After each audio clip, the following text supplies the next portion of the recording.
हे student, welcome once again. बच्चों, previous के 2 video में मैंने आपको क्लास 8 का चैप्टर नंबर 8 डिटेल में समझाया, जहाँ पर हमें सेल के बारे में, उसके फंक्शन के बारे में दिया गया था। ठीक है, इस वाले वीडियो में हम लोग इस चैप्टर का जो एक्सरसाइज है, जो क्वेश्चन आंसर है, उन्हें मैं एकदम शॉर्ट में और एकदम बेसिक लैंग्वेज में लिखवा दूंगा, ताकि आपको याद करने में भी आसानी हो और समझ में भी आ जाए। और अगर आपने प्रीवियस वीडियो नहीं देखा, जहाँ मैंने आपको डिटेल में एक्सप्लेन किया है, तो वीडियो आप जरूर देख लेना। मैंने नीचे डिस्क्रिप्शन में भी लिंक दे दिया है, और ऊपर आई बटन में क्लिक करोगे ना, तो वहाँ पर भी आपको उस चैप्टर का लिंक मिल जाएगा। तो आइए स्टार्ट करते हैं। और ये जो क्वेश्चन आंसर में दिए गए हैं, इनका मैं आपको सिंपल लैंग्वेज में आंसर समझा भी दूंगा दोबारा से, और इसको हम लिख भी लेते हैं। तो जैसे फर्स्ट क्वेश्चन हमारा है यहाँ पर क्लास 8 के चैप्टर नंबर 8 में। चैप्टर का नेम क्या है? Cell structure and function.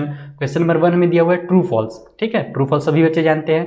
तो पहला जो हमारा क्वेश्चन है कि unicellular organism have one cell body, यानी जो यूनिसेलुलर होते हैं ऑर्गेनिज्म, उनमें केवल एक ही सेल होता है। तो ये बिल्कुल सही बात है। यूनिसेलुलर किसे कहा जाता है? यूनि का मतलब ही होता है, देखो मैं आपको यहाँ पे दिखाता हूँ, एक सेकेंड, कहाँ गया, जल्दी से आ जाओ, ये रहा, इसके नीचे था अमीबा वगैरह जो है ना, अमीबा, पैरामीशियम, ये सब यूनिसेलुलर है। और ये सब क्या है? वन सेल बॉडी है। स्टार्टिंग में दिया मेरे ख्याल से, शुरू में एकदम था, इसके बारे में मैंने आपको डिटेल में समझाती है। देखो, यूनिसेलुलर का मतलब ही होता है, यूनि का मतलब होता है वन, और सेलुलर का मतलब होता है सेल। तो इसका मतलब ही होगा कि वन सेल बॉडी। जो यूनिसेलुलर रहेंगे ना, जैसे कि अमीबा हो गया, पैरामीशियम हो गया, ये सब वन सेल बॉडी है। इनमें केवल एक ही सेल होता है। ये जो पूरा का पूरा है ना, इनका बॉडी का भी काम करता है, और यही एकमात्र सेल है। ठीक है, तो यूनिसेलुलर जो होते हैं वो केवल वन सेल होते हैं। अब आ जाते हैं हम लोग इसके अगले क्वेश्चन में। तो मसल सेल आर ब्रांच। ठीक है, जो मसल वाले सेल होते हैं हमारे बॉडी में, वो ब्रांच के शेप में होते हैं क्या? तो बिल्कुल नहीं। ब्रांच के शेप में हमारा नर्व सेल होता है, मैंने आपको यहाँ पर समझाया भी था। ये देखो, ये जो हमारा नर्व सेल है, ये ब्रांच के शेप में होता है। मसल सेल तो ऐसे लंबा लंबा होता है, तो ये हमारा फॉल्स हो जाएगा। थर्ड वाला है the basic living unit of an organism is an organ, यानी कि जो बेसिक सबसे एकदम स्मॉलेस्ट जो यूनिट होता है किसी भी लिविंग ऑर्गेनिज्म का, वो ऑर्गन होता है। तो बिल्कुल गलत है। सबसे छोटा क्या होता है? हमारा सेल होता है। उसके सेल से मिलकर के टिश्यूज बनते हैं, और टिश्यू मिलकर के फिर ऑर्गन बनाते हैं। तो ये हमारा फॉल्स हो जाएगा। फोर्थ नंबर में है, एक मैं पेन ले लेता हूँ यहाँ पर से, amoeba is a irregular shape. Amoeba का कोई भी शेप नहीं होता। तो बिल्कुल सही बात है। जो अमीबा है ना, उसका कभी भी आप देखोगे कोई रेगुलर शेप नहीं होता। वो इसके जो पैर होते हैं, फॉल्स फूड जिसे हम कहते हैं, ये चेंज होते रहते हैं जैसे जैसे वो आगे बढ़ता है ना। ये जेली की तरह होता है, इसीलिए इसका कोई रेगुलर शेप नहीं होता। तो ये हमारा ट्रू हो जाएगा। पहला क्वेश्चन क्लियर है। ट्रू फॉल्स आपका ये होगा, आपको एकदम याद हो गया होगा। ऐसा समझो कि याद हो जाए, दोबारा याद ना करना पड़े। ठीक है, चलो जो हमारा क्वेश्चन नंबर 2 है उसमें चलते हैं। तो यहाँ पर हमें स्केच बनाने के लिए बोला गया है ह्यूमन का नर्व सेल जो होता है उसका, और उसके बाद हमको नर्व सेल का काम क्या है ये भी बताना है। तो देखो, ये मैंने यहाँ पर थोड़ा सा गूगल से चोरी किया है, ये वाला डायग्राम। इसको आप यहाँ से भी बना सकते हो। अगर ये आपको मुश्किल लग रहा हो ना, तो आप बुक से बना दो, ज़्यादा बेटर बुक वाला ही है। मुझे ये बुक वाला का स्क्रीनशॉट लेना अभी तक नहीं आया, इसलिए मैं स्क्रीनशॉट नहीं ले पाया इसका। नहीं तो आप इसको भी बना सकते हो। बस हाँ, नेम दे देना। ये जो हमारा न्यूक्लियस होता है ना सेंटर में, इसका आप नाम जरूर दे देना कि ये हमारा न्यूक्लियस है। ठीक है, बाकी आप इसको भी बना सकते हो, लेकिन इतना डिटेल में नेम लिखने की जरूरत नहीं, बिकॉज आपके बुक में नेम नहीं दिया है।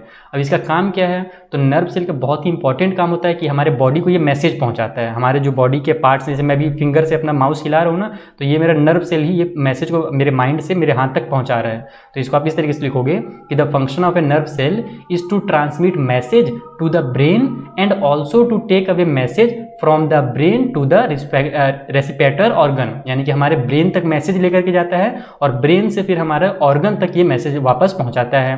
Does it control the working of different part of the body. इसलिए ये हमारे जो बॉडी के पार्ट्स हैं ना, इनका वर्किंग में काम करता है। अगर हमारा नर्व सेल खराब हो जाए तो हम चल ही नहीं पाएंगे। हमारे जो पैर हैं उनको मैसेज ही नहीं पहुंचेगा कि हमको आगे बढ़ना है, तो हम गिर जाएंगे, चल ही नहीं पाएंगे। तो नर्व सेल बहुत ही इंपॉर्टेंट काम है। वैसे तो हमारे बॉडी का हर अंग बहुत इंपॉर्टेंट है, तो उसमें से एक नर्व सेल भी है। ठीक, तो इसका ये आप इसका वर्क लिख लेना।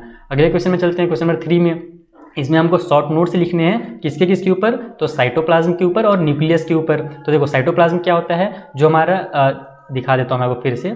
सेल हमने आपको पढ़ाया था, कहाँ गया सेल? ये देखो, जैसे ये हमारा सेल है बॉडी का। तो ये जो बीच का, जहाँ पर मैं अभी ये देखो, ये जो मैं पेंट करता हूँ, एक सेकेंड, ड्रॉ वाला पे लेता हूँ, ये वाला इलाका जो आपको खाली खाली दिख रहा है ना, ये एक्चुअल में जेली का तरीके से रहता है ना, जेली जेली रहता है। इसे ही हम लोग साइटोप्लाज्म कहते हैं। यहाँ पर आपको इसका आंसर भी मिल जाएगा, यहीं से मैंने इसका आंसर बनाया है सिंपल लैंग्वेज में। तो इसका आंसर लिखोगे कि it is the jelly like substance present between the cell membrane and nucleus. ये जेली की तरह सब्सटेंस होता है जो कि सेल मेम्ब्रेन न्यूक्लियस के बीच में पाया जाता है। And various other component of organelles of cell are present in the cytoplasm. और बहुत सारे ऑर्गेनिल्स जो होते हैं ना, जैसे कि माइटोकॉन्ड्रिया हो गया, क्रोमोसोम्स हो गया, ये सब यहीं पर पाए जाते हैं, साइटोप्लाज्म में ही पाए जाते हैं। ठीक, जो उन सब के बारे में, माइटोकॉन्ड्रिया हो गया, राइबोसोम हो गया, उसके बारे में आप अगले क्लासेस में पढ़ोगे डिटेल में, वो सभी बहुत ही इंपॉर्टेंट है और बहुत इंटरेस्टिंग है। अगला चलते हैं, न्यूक्लियस इसे कहते हैं, तो वही जो सेल का सेंटर होता है उसे आप कह लो न्यूक्लियस कहा जाता है। तो सिंपल लैंग्वेज में लिखना कि the nucleus is a spherical structure, यानी कि गोल सा स्ट्रक्चर होता है, generally present at the centre of the cell, cell के सेंटर में पाया जाता है। The nucleus is composed of the following component, और न्यूक्लियस में ये सब जो कंपोनेंट्स है वो पाए जाते हैं, जैसे कि न्यूक्लियर मेम्ब्रान अलग होता है, एक हमारा प्लाज्मा मेम्ब्रान सेल के ऊपर रहता है और एक न्यूक्लियस के ऊपर भी रहता है। उसके अलावा इसमें न्यूक्लियोलस भी रहता है, यानी कि इसका भी एक सेंटर होता है जिसको लोग न्यूक्लियोलस कहते हैं, और इसी में क्रोमोसोम्स भी पाए जाते हैं, जिनसे फिर हमारे है ना जो पेरेंट्स होते हैं उनके जो खासियत है, कैरेक्टरिस्टिक्स है, वो हमारे तक पहुंचते हैं, क्योंकि क्रोमोसोम्स के अंदर ही जीन पाया जाता है। ठीक है, तो ये सब मैंने चैप्टर में डिटेल में एक्सप्लेन किया, बाकी आप सिंपल लैंग्वेज में यहाँ पर ये आंसर लिख सकते हो। आगे चलते हैं क्वेश्चन नंबर 4 में, which part of the cell contain organelles, यानी कि सेल का कौन सा पार्ट होता है जो ऑर्गेनिल्स पाया जाता है जिसमें। तो मैंने अभी आपको इसको बताया, यहाँ पर ये साइटोप्लाज्म में, इस साइटोप्लाज्म में ही बहुत सारे अलग अलग ऑर्गेनिल्स भी पाए जाते हैं। तो यहाँ पर इसका आंसर लिखोगे कि साइटोप्लाज्म, और अगर 1-2 नंबर का आता है तो छोटा सा लिखोगे, ज़्यादा बड़ा लिखने की जरूरत नहीं, मैंने थोड़ा बड़ा कर दिया है 3 नंबर के हिसाब से। अगर छोटा क्वेश्चन में आता है तो आप छोटा लिखना कि cytoplasm is the part of the cell that contain various organelles such as mitochondria, ribosomes, Golgi bodies etcetera. ये सब इसके अंदर पाए जाते हैं, ये सभी ऑर्गेनिल्स हैं, ये जो नाम मैं ले रहा हूँ ना, ये सभी हमारे सेल के ऑर्गन है, उसके पार्ट्स एक तरह से। फिर साइटोप्लाज्म इज फ्लूइड, साइटोप्लाज्म क्या है वो भी यहाँ पर मैंने बता दिया, अगर 3 नंबर में आता है तब ये आपको लिखना है, अदरवाइज केवल एटसेट्रा तक लिख के छोड़ देना है। ठीक है, तो cytoplasm is a fluid that fill the cell and occur between the plasma membrane and the nucleus, यानी कि थोड़ा सा आप इसमें साइटोप्लाज्म के बारे में बता सकते हो अगर ये 3 नंबर का क्वेश्चन में आए तब, नहीं तो आप इतना एटसेट्रा तक लिखना, आपका काम हो जाएगा। चलिए आगे चलते हैं क्वेश्चन नंबर 5 के पास। यहाँ पर बोला जा रहा है कि make sketch of animal and plant cell, state 3 difference between them. ठीक है, यहाँ पर आपको, अब मुझे फिर से वही फोटो मिला नहीं तो मैं तो बुक वाला ही बनाता, कभी भी जो आप बनाने आता है ना डायग्राम, तो हमेशा बुक वाला बनाया करो, क्योंकि बुक में जो होता है ईजी दिया रहता है। तो मैंने यहाँ पर डिटेल वाला ऐसे दे दिया है, इसको आपको बनाने की जरूरत नहीं है, आप चाहो तो स्क्रीनशॉट लेकर के नाम वगैरह याद कर सकते हो, एक्स्ट्रा पार्ट्स मैंने लिख दिया है कुछ यहाँ पर आपने। तो ये जो हमारे बुक में दिया हुआ है सेल का फोटो ना, ये हो गया हमारा प्लांट का सेल और ये हो गया ह्यूमन यानी कि एनिमल का सेल। तो इन दोनों को आप बनाना, जो नेम यहाँ पर दिए वही लिखना केवल। ठीक है, समझ में आ रहा है बात ना, यानी कि जो मैंने लिखा है इसको जरूरी नहीं आपको करना, अब बुक वाला करो। मैं तो हमेशा बचपन में बुक वाला ही करता था, ये ज़्यादा इजी लगता है मुझे।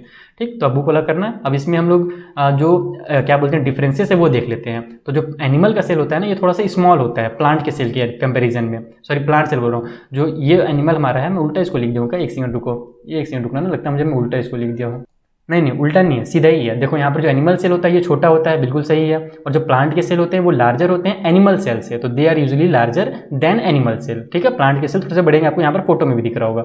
उसके अलावा जो सेल वाल होता है ये एब्सेंट होता है, एनिमल सेल में सेल वाल नहीं होता। सेल वाल क्या होता है देखो दिखाता हूँ आपको मैं, 1 सेकेंड। ये देखो, ये जो ऊपर में हमारा एक लकीर है, ये बाउंड्री है, इसको सेल वाल का, इसको सॉरी मेम्ब्रान कहा जाता है। और इसके ऊपर में एनिमल जो प्लांट का सेल होता है ना, वो एक तो और अलग से कवर रखता है अपने ऊपर, जिसे सेल वाल कहा जाता है। इसके बारे में डिटेल में आपको वीडियो में एक्सप्लेन किया था, प्रीवियस वाले वीडियो में, वहाँ पर आप समझ सकते हो कि सेल वाल का काम क्या है, वो क्यों प्लांट सेल में होता है और एनिमल सेल में क्यों नहीं होता है। तो यहाँ पर एनिमल सेल में सेल वाल एब्सेंट हो जाएगा और प्लांट सेल में ये प्रेजेंट हो जाएगा। उसके अलावा तीसरा जो लिखना वो ये लिख देना कि जो वैक्यूल होता है ना हमारा प्लांट सेल में, देखो कितना बड़ा सा है, और वैक्यूल जो होता है यहाँ पर हमारा एनिमल सेल में वो एकदम छोटा होता है। तो तीसरा डिफरेंस आप यही लिख देना कि vacuole are small in size, और इसमें जो वैक्यूल्स होते हैं वो लार्जर होते हैं प्लांट सेल में। ठीक, ये यहाँ पर हमारा कंप्लीट हो जाएगा। आगे चलते हैं क्वेश्चन नंबर 6 में। यहाँ पर हमको डिफरेंस बोल रहा है प्रोकैरियोटिक के बारे में और यूकैरियोटिक के बारे में। तो मैंने इसको भी एकदम डिटेल में एक्सप्लेन किया था, ये आपको यहाँ पर मिलेगा, आप चाहो तो अलग से रीड भी कर सकते हो प्रोकैरियोटिक यूकैरियोटिक। ये देखो, ये वाला पार्ट में जहाँ पर एक्सप्लेन कर रहा था ना, उसको आप वीडियो को देख लेना तो आपको और अच्छे समझ में आ जाएगा। यहाँ पर मैं डायरेक्ट आपको आंसर सिंपल लैंग्वेज में समझा देता हूँ कि जो प्रोकैरियोटिक होते हैं वो यूनिसेलुलर होते हैं, यानी कि केवल एक सेल से बने होते हैं, जैसे कि जो अमीबा हो गया, पैरामीशियम हो गया, वो सब प्रोकैरियोट्स हैं। उसी तरीके से जो यूकैरियोट्स होते हैं वो मल्टी सेलुलर होते हैं, यानी कि इनमें बहुत सारा सेल होता है, जैसे कि हम इंसान हो गए, एनिमल्स हो गए, ये यूकैरियोट्स कहलाते हैं। प्लांट्स भी जो होंगे ना यूकैरियोट्स कहलाएंगे। उसके अलावा जो न्यूक्लियस होता है वो एकदम इसमें जो न्यूक्लियस होता है ना प्रोकैरियोट्स में, क्योंकि ये सिंगल सेल है, और इनका जो मैं इसको एक्सप्लेन कर देता हूँ। ये जो मैंने लिखा है इसका आंसर देखो, इसको रीड कर लेते हैं पहले तो, कि the nucleus is purely due to the absence of nuclear membrane, यानी कि इसका जो न्यूक्लियर मेम्ब्रान रहता है ना प्रोकैरियोट्स वाले में नहीं होता है। जैसे कि हमारा ये कहाँ के डायग्राम, न्यूक्लियस मेम्ब्रान कहते किसको है वो पहले समझो। ये हमारा सेल है ना, इंसानों का सेल है ये, यहाँ पर ये हमारा न्यूक्लियस है। ठीक है, इसका जो ये बाहर आपको बाउंड्री दिख रहा है ना, इसे न्यूक्लियस मेम्ब्रान कहा जाता है। इसीलिए न्यूक्लियस मेम्ब्रान के होने की वजह से हमारे जो सेल का न्यूक्लियस होता है वो स्फेरिकल शेप में होता है, इसका एक शेप होता है। लेकिन अगर हम लोग इसका देखें अमीबा वगैरह का, कहाँ गया अमीबा का फोटो, ये देखो, इसमें ना ये न्यूक्लियस का मेम्ब्रान नहीं होता। ये बाहर आपको भले दिख रहा होगा लेकिन इसका कोई शेप नहीं होता, यहाँ पर इसका बाउंड्री बना हुआ नहीं रहता है, इसीलिए इसका शेप अच्छे से नहीं रहता। तो यही आपको इसमें लिख देना है कि इसका जो न्यूक्लियस होता है वो पुअर होता है, जबकि इसका जो होता है एकदम अच्छे से डिफाइन किया रहता है, क्योंकि इसके चारों साइड क्या होते हैं, न्यूक्लियर मेम्ब्रान होते हैं यूकैरियोट्स में। अब इसमें आप लिखोगे आगे कि न्यूक्लियोलस जो होता है वो एब्सेंट होता है, यानी जो अमीबा वगैरह में देखना ना कि न्यूक्लियस का जो सेंटर होता है न्यूक्लियोलस, ये इसमें नहीं मिलेगा आपको। और जो मल्टी सेलुलर होंगे जैसे कि एनिमल का सेल हो गया या प्लांट का सेल हो गया, उसमें आपको न्यूक्लियस के अंदर न्यूक्लियोलस भी प्रेजेंट मिलेगा, वो एकदम उसका भी सेंटर होता है। उसी तरीके से इसमें फिर आप ये दे सकते हो कि जो सेल ऑर्गेनिल्स होते हैं जैसे कि प्लास्टिड्स, माइटोकॉन्ड्रिया, गोल्गी बॉडी, ये सब इसमें एब्सेंट होते हैं, है ना, ये सब इसमें नहीं मिलेंगे आपको, जबकि इसमें आपको ये सब मिल जाएंगे हमारी यूकैरियोट्स में। तो इसका भी आप फोटो ले लो और आसानी से इसको लिख के याद कर सकते हो।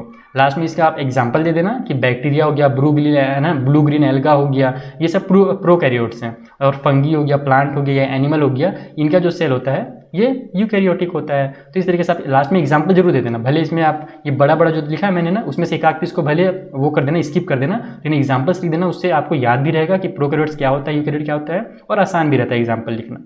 ठीक है, तो ये हो गया हमारा क्वेश्चन नंबर 6 भी कंप्लीट। जो क्वेश्चन नंबर 7 में पानी पी लेता हूँ, उसके बाद इसको भी एक्सप्लेन कर देता हूँ आपको।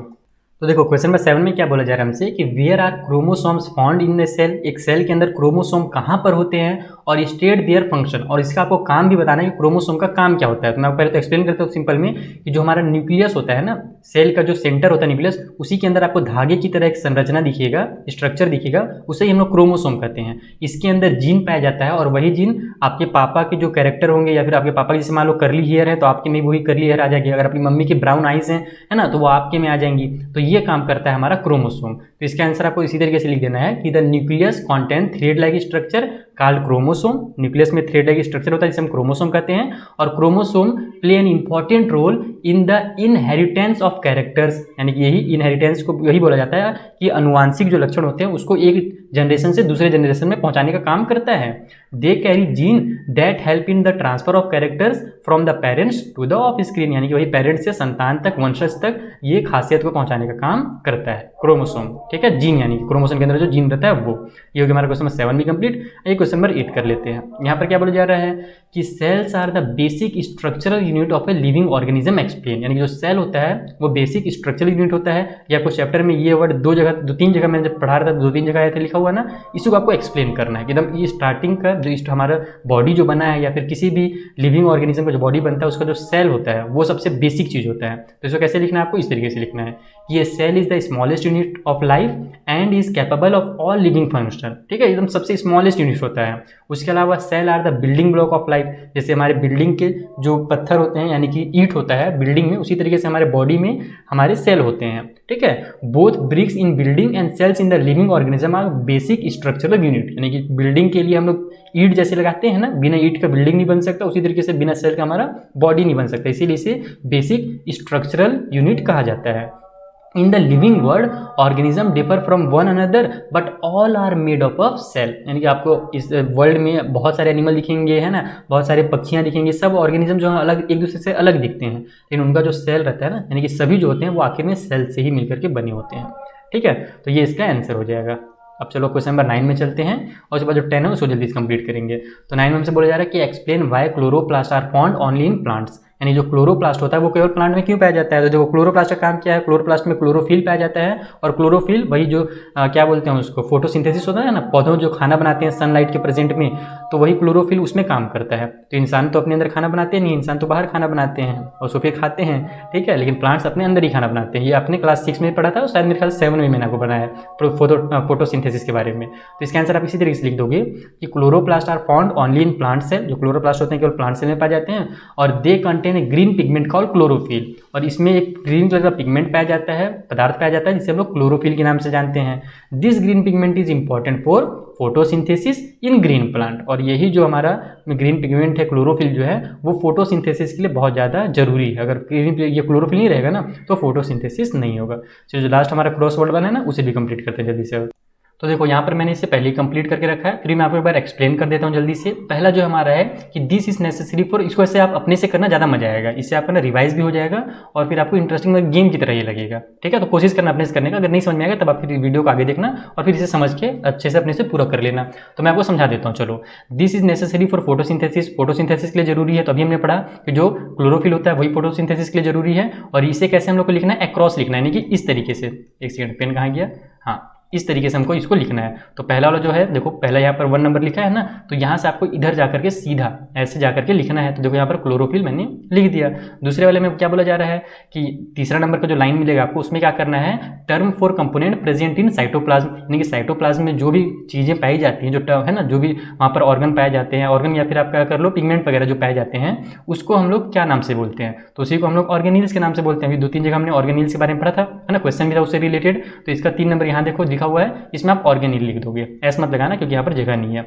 अगला जो था 6 नंबर के लिए दिया हुआ है, 6 नंबर के लिए कि the living substance in the cell, तो सेल के अंदर जो हमारा साइटोप्लाज्म होता है या फिर जो हमारे क्या बोल सकते हो आप, न्यूक्लियस होता है, उन सभी को मिला करके क्या बोला जाता है, तो उसे हम लोग प्रोटोप्लाज्म कहते हैं। ये मैंने आपको चैप्टर में एक्सप्लेन किया था दूसरे वाले वीडियो में, तो इसको भी आप वीडियो में देखना तो और डिटेल में आपको समझ में आ जाएगा, ठीक। अगला देखो 8 नंबर में बोला जा रहा है कि unit of inheritance present on the chromosome, यानी कि जो क्रोमोसोम में एक यूनिट पाया जाता है जो वही अनुवांशिकता वाला लक्षण को एक दूसरे से दूसरी जगह पहुंचाता है, उसे क्या कहते हैं, तो उसे हम जीन कहते हैं। तो 8 नंबर कहाँ गया, ये रहा 8 नंबर यहाँ लास्ट में, तो ये हो जाएगा इसका आंसर जीन्स, ठीक है। ये जीन लिखना, लेकिन एस के लिए जगह था इसलिए मैंने एस भी डाल दिया।